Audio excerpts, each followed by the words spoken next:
One day at the airport, on my way back from work, I ran into an old classmate. It was a guy named Ethan who had persistently harassed me from 6th to 9th grade. Because of Ethan, I was driven to drop out of high school. Even as an adult, Ethan hadn't changed. Seeing me, he immediately demeaned me, calling me a dropout, a loser. For a moment, I almost lost my cool, but I managed to contain my anger and left the scene. Later, Ethan and I would cross paths again at the airport. "Hey, dropout! This is what a plane looks like!" Ethan sneered at me. When it became apparent that I was the pilot, Ethan's reaction was unexpected. My name is Oliver, 38 years old, single, and a pilot by profession. When I mention my career, it sounds like I've had an impressive history. But in reality, I once dropped out of high school. Between 6th and 9th grade, I suffered from persistent harassment. The root of my trouble started with a falling out with Ethan, my classmate. Ethan was extroverted, friendly, and well-liked by everyone. I, on the other hand, was serious and decent at studies, but not so good at socializing. That's why I was so relieved when Ethan approached me soon after I enrolled, worried whether I would make any friends. Our conversation started because we had both been in the same soccer club when we were in elementary school. Additionally, Ethan and I joined a soccer team together. We both joined the soccer team, but in our group, I was always the butt of the jokes. Ethan had a charm in turning even my inability to counter the teasing into a source of laughter, which was as cruel as it was captivating. Initially, I accepted my place in the group, even finding joy in making others laugh with my actions. But slowly, our relationship became twisted. The way we garnered laughs escalated gradually. At first, I dismissed it as part of friendship, but my ambiguous attitude towards these jokes was a mistake. The words gradually turned into blatant teasing and personal attacks. Sometimes Ethan would half-joking put me in a wrestling hold. Even when I laughed it off and told him to stop, no one intervened. Instead, they all laughed, watching Ethan and me. I'm not making them laugh. I'm being laughed at, I realized. Ethan was just enjoying humiliating me. That realization made staying in the group painful. The teasing that I once brushed off with a laugh became unbearable. One day, while walking down the hallway, I was slapped on the head with the usual, "Hey!" Normally, I would just laugh it off with a "What's up?" But that day, I firmly said, "Stop it!" Ethan, looking annoyed, retorted, "What's with you lately? You getting all moody? I let you in our group, so at least look like you're having fun." "Can't do that. It's not fun." "What? You always used to laugh. Besides, for someone named Oliver, you're getting too bold." Ethan said this with an intimidating voice, glaring at me. But I stood my ground, staring back at him. Ethan eventually left, saying, "Fine then," and quickly joined the rest of his group. From the next day, my life became a living hell. At school, Ethan and the others he'd influenced, even classmates not involved, started ignoring me. It would have been better if it had ended at that, but they soon began actively harassing me, with Ethan as the ringleader. At first, I tried to stay strong, showing up at school and extracurricular activities, but the pain soon became unbearable, and I started skipping both. Entering 8th grade with the added stress of adolescence, their behavior became even more intense. I missed nearly half of 8th grade, and naturally my grades and evaluations plummeted. I was once considered for a renowned private school in the state during 7th grade, but now I was barely managing to qualify for a lesser-known private school. Still, I tried to study, hoping to escape the situation by graduating middle school. However, things didn't go as planned, and to my dismay, I ended up in the same public school as Ethan. In middle school, I had some respite because Mr. Brown, my 7th grade English teacher, took an interest in my situation. He even reprimanded Ethan and his group. But high school was relentless. Hoping to build new relationships in high school, I unfortunately found myself in the same class as Ethan. "Oh, it's Oliver!" Ethan declared as I entered the classroom, grabbing my collar and announcing in front of everyone. "Let's all tease this guy. He's always been the one to get picked on since middle school. He enjoys it, right?" Initially, my classmates were unsure, but once they decided I was an easy target, they became merciless. Unlike middle school, there were no teachers to protect me. Eventually, my spirit broke and I found myself unable to go to school. Failing to meet the credit requirements, I was held back a year, and that's when I dropped out of high school. The person who tried to save me was Mr. Brown, my middle school mentor. He was the only teacher who noticed my plight and reached out. Not only did he scold Ethan in his group, but in my final year, he provided his English prep room as a refuge from Ethan's torments. I would go to the English prep room after school every day to talk to Mr. Brown. During my struggling 8th grade, he even taught me one-on-one. Sadly, despite Mr. Brown's efforts, Ethan's behavior never changed. Still, I believe Mr. Brown did everything he could. He was my only ally and emotional support at school. Just having Mr. Brown around made it possible for me to attend school until graduation. I kept in touch with Mr. Brown through frequent letters even after graduation. But as the situation in high school remained unchanged and my spirit was broken, I lost the motivation to go to school and didn't feel like replying to Mr. Brown's letters, leaving them unanswered. One day, Mr. Brown came to my house to apologize in person. "I'm truly sorry I couldn't be more helpful back then," he said with a pained expression. When he learned I couldn't attend high school anymore, he brought a pile of information on correspondence and night schools. "How about starting over in a new environment?"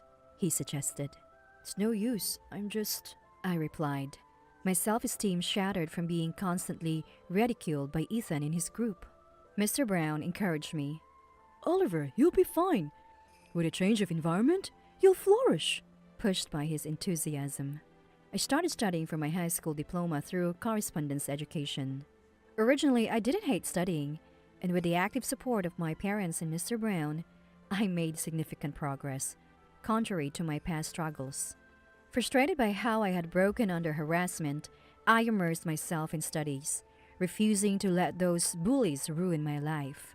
During that time, my parents told me, "It's great that you're always working hard on your studies, but it's not good to focus too much on them."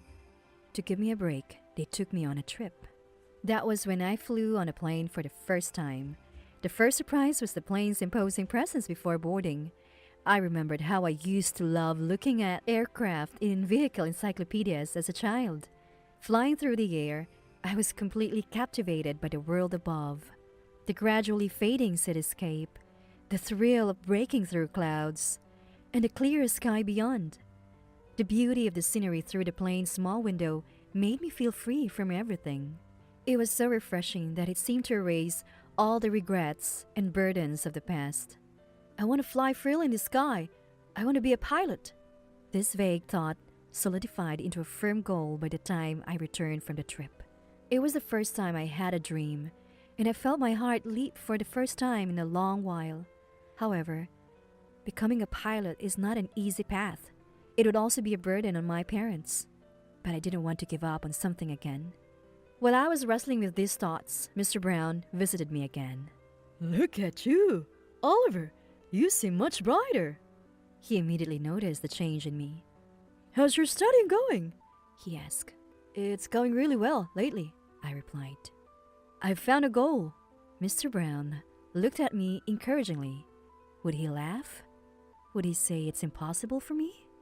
For a moment, these thoughts crossed my mind, but I knew Mr. Brown wouldn't say such things. Gathering my courage, I said, "I've been thinking, I want to become a pilot." Mr. Brown's eyes widened, and tears quickly filled them. Seeing his face break into a joyful smile, I almost cried too. "That's great! I'll support you! Finding a goal is great! Keep it up!" Mr. Brown said with a trembling voice, taking my hand. His words cemented my resolve. I then shared my aspiration to become a pilot with my parents. Mom seemed a bit worried, but Dad said, "That's great! You've seemed much more determined lately. So that's what it was all about. Dad will support you all the way." Mom nodded in agreement, saying, "Yes, that's right." I studied hard, passed the high school equivalency exam and the aviation school entrance exam. I worked diligently in my studies and training at the aviation school and eventually obtained my pilot's license. But I didn't stop there. Aiming to become an even better pilot, I won a scholarship for a master's program in Germany and studied advanced aviation technology there. My paper on the impact of lateral forces caused by aircraft tire damage received higher acclaim than I expected, paving the way for my doctoral studies. After earning my PhD, I finally felt a sense of achievement. I considered staying abroad for work, but with my parents waiting back home, I decided to return. Back home, I got a job as a pilot with an airline in New York. One day, while walking to the airport exit in my casual clothes, a man in dirty work clothes called out, "Oliver!" I recognized the face immediately and was momentarily speechless. It was Ethan, the same person who cruelly mistreated me from 6th to 9th grade. "What's up? Long time no see. Ended up a high school dropout, loser, huh? Why are you even here?" "Well, I guess you're probably a janitor or something, right? Got anything to say?" "Dropout, Mr. Oliver." I was traumatized, forgetting where I was, my mind going blank.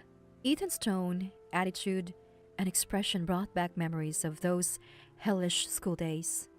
Amused by my stunned state, Ethan boastfully mentioned that he now worked here as a mechanic. He obviously thought I was a janitor, his demeanor openly dismissive. It seemed like he had no remorse for almost breaking me as a person. "You have no idea of the pain you caused me." I almost lost my composure, but managed to contain my anger at the last moment, saying only, "I see. Good luck," before quickly leaving. My heart was pounding long after Ethan was out of sight. Later, when the shock had somewhat subsided, I got a call from someone I hadn't heard from in a while. It was Mr. Brown. He had heard about my achievements and, inspired, decided to pursue his long-abandoned dream of graduate studies. He had finally been accepted to a prestigious university in the UK. As I joyfully congratulated Mr. Brown, he said, "I have a favor to ask. I want to fly to the UK on a plane piloted by Oliver." "Of course, sir," I responded eagerly. I then made arrangements to ensure that I would be the pilot on Mr. Brown's flight. And then, the day of Mr. Brown's departure arrived. It was a very cold day, and I, in my captain's uniform with a jacket over it, was walking around the aircraft for an external inspection. That's when I encountered Ethan again. Everyone was at their respective post, and there were no other people around Ethan and me. Ethan, seeing me, mockingly swung a tool as if to hit me and laughed. "Hey!" I flinched, and he said with the same childishness as before, "What, got scared? It's just a joke. Hey, Dropout! This is an airplane," he said mockingly. Just then, a voice from behind me called out, "Captain!" It was Miss Anderson, a cabin attendant. "Captain?" A surprised Ethan was ignored as Miss Anderson looked straight at me. "Captain, it's time for the flight. Please prepare." "What?" "Understood. I'll be right there." Leaving a stunned Ethan behind, I quickly walked towards Miss Anderson. Ethan clicked his tongue behind me, but I felt a sense of satisfaction, as if I had finally outdone him. Soon it was time to board, and passengers began entering the aircraft one after another. Spotting Mr. Brown among them, I couldn't help but smile. Once all the passengers were seated and the hatch was closed, I introduced myself as the captain and promised a safe journey to everyone on board. I knew Mr. Brown would hear my voice. As a captain, I felt even prouder to be in this position. Ethan and those times were long past. I can't forget the humiliation of those days, but I'm not the same person I was back then. Reminding myself of this, I prepared for takeoff and the plane safely lifted off. However, there was an unexpected event mid-flight. As the control tower reported a sudden change in weather, the aircraft was hit by a terrifying storm. The aircraft shook violently, an extraordinary turbulence. Panic ensued in the cabin, and amidst the chaotic reports in my headphones, I felt a moment of confusion. But my more than a decade of experience wasn't for show. Moreover, the situation was similar to what I had written about in my paper. "Stay calm, it's okay, I can handle this," I reassured myself. Working together with the co-pilot and cabin attendants, we secured the safety of the aircraft and calmed the panic. Eventually, we managed to escape the critical situation and the aircraft gradually stabilized. Seeing the airport and successfully landing felt like a huge relief, but my job wasn't over yet. As the captain, I apologized for the incident and wished success for all passengers and crew members completing my duties. Of course, the image of a certain mentor was in my mind throughout. Some time later, the details of the malfunction that troubled the aircraft were revealed. A part in a specific area was found to be damaged. Despite thorough double checks, it was unclear why the maintenance had been inadequate. When the authorities analyzed the camera footage, it was discovered that the malfunction was due to Ethan's actions. It was a case of deliberate tampering. Initially, Ethan denied the accusations, but when he saw me, his face flushed. Observing his strange reaction, the others turned their attention to me. I briefly explained the background of my relationship with Ethan. "It's all in the past. Why are you still holding on to it? That's why you're foolish," I blurted out unintentionally, and Ethan seemed to realize he had cornered himself. He tried to deny it in a panic, but it was too late. Everyone present cast condemning glances at him. I'm no longer the weak person I was back then. Looking Ethan in the eye, I said, "You're the one who's been holding on to the past. Your actions could have cost lives. Do you realize the magnitude of what you've done?" Following my words, others started to express their criticisms towards Ethan. Pale and shrinking, Ethan eventually broke down and apologized, but that didn't absolve him of his crimes. Having admitted his guilt, Ethan was disciplined and resigned, facing criminal charges. What Ethan did, both in the past and now, is inexcusable. However, I couldn't help but feel a certain pity for him, driven to such lengths by his obsession with pulling me down. A few days later, perhaps by some stroke of luck, I found myself dining with Miss Anderson. She had asked me, "Would you like to have dinner together on our next day off?" Miss Anderson, always a cool beauty as an excellent cabin attendant, looked even more stunning in her casual attire. I had secretly been attracted to her for a long time, but had almost given up, thinking she couldn't possibly be interested in me, being 8 years younger. However, our relationship rapidly grew closer after that incident. Is this the suspension bridge effect? No, maybe it's something different. While thinking this and eating, Miss Anderson said, "You were really impressive the other day, Mr. Oliver."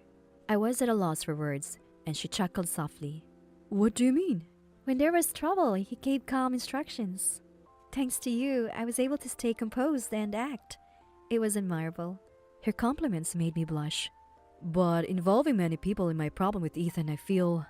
"That modesty of yours is also admirable, you know." "Are you teasing me?" "Of course not." Miss Anderson smiled, holding her hand to her mouth, looking genuinely happy. Her surprising actions didn't end there. "I'm the type who actively shows interest when I like someone," she said. I was stunned, feeling my face turn red. After that, Miss Anderson and I started dating. Although we both often find ourselves in the sky or abroad due to our jobs, she was always eager to travel to foreign countries in our private time. Since I also love flying, traveling together became a very enjoyable experience. France, Sweden, Vietnam, Australia. Together, we created many memories in various places. Each journey seemed to heal the scars in my heart. Soon, I plan to propose to her. I intend to invite Mr. Brown to our wedding, believing it's a strange fate he has somehow connected for us. That's the feeling I have.